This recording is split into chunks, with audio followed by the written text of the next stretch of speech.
We welcome John Dadian, political analyst, to our show this morning. And campaign 2012, it's kind of funny when you see the 2012, because here we are still in 2011. But, you know, things are starting to heat up a little bit. We had the, you wouldn't call it a debate, but a mayoral forum for the candidates running for mayor here in San Diego.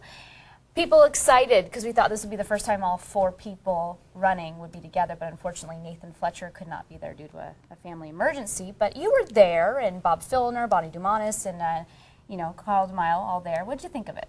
They all did well. It was actually it was sponsored by Latino businesswomen. So when they all gave their introductory remarks, and everybody spoke well of the organization. But of course, Bob Filner started out speaking Spanish.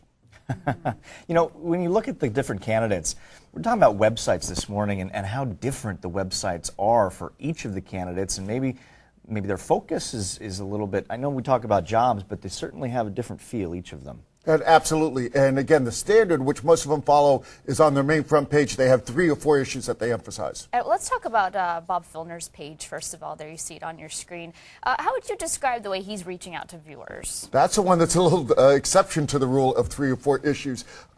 He has an issue right on his front page, but it's a fundraiser. And I got to tell you, he should be reaching out through the website. A lot of people can't attend his fundraisers, etc. Here's an interesting point.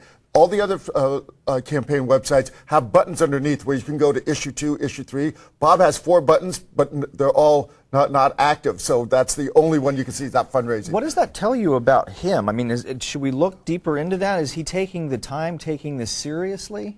I think it's a good question, Jeff, because I think it does reflect the strategy of his campaign, or at least the attitude. He has said publicly that because he's the only Democrat, he's definitely going to get in the runoff. That's probably true. And I do think that website reflects that personality, reflects that attitude.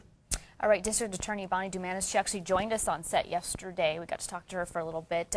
What do you make of her campaign for mayor? Her website is pretty much standard, and I think that's a good thing. It's clean, it's simple, you can look at it. Anything that you want to know, there's really main points people are looking for is issues, how to volunteer. All of them have right up front contribute button, which is good. So hers is, on one hand, very traditional, but on the other hand, very clean and very attractive, I think, to her supporters or potential supporters. You know, one thing I didn't get to ask her, but it's probably more of an appropriate question for you analyzing all this. What do you think about her being the only woman running?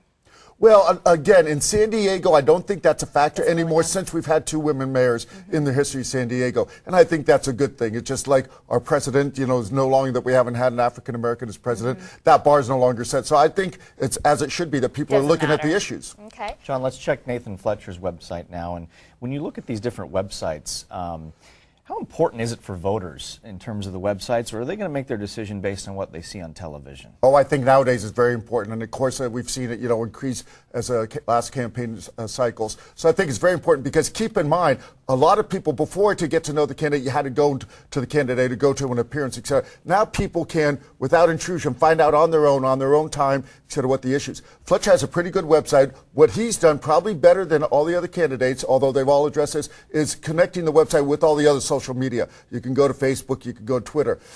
I'll give him kudos. Each of them have a little plus that they do different than the others. What he does is a volunteer of the day, and he not only puts that on his website, but he puts it out on social media. A senior citizen, a young first-time voter, etc. It's very, very effective.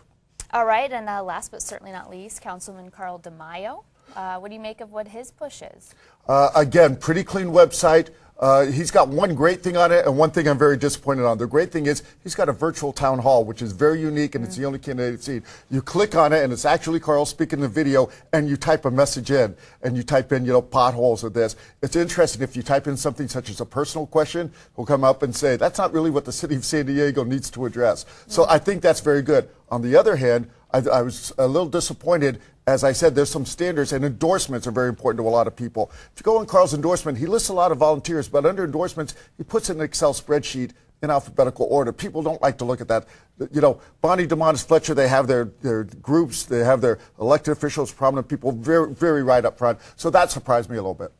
Okay. Getting into the cycle, we're going to start seeing the debates coming up in January and February, and then after that, the campaign ads. How fast do you think someone's interpretation or someone's favor of one of the candidates can turn when the debates begin? Oh, absolutely. They can turn very quickly, and also keep in mind that it's going to, we've talked about fundraising before, but none of the candidates really have spent a large amount of monies on the main expenditures such as TV buys. That will happen after the first year. So that, combined with the debates, is where you're going to see the change in the polls, or perhaps the ones who are in front of the polls, cement their positions, et cetera. Right after the first year, keep in mind, as early as February is where the nominating starts, and then it's March when the filing deadline. So this is going to go very quickly. All right, looking forward to it. Always fun to have you on here. And this was a great topic, by the way, because I think websites and the internet are going to be huge in this race. And they all recognize it, and that's why we're talking about it. All right, already, I should say.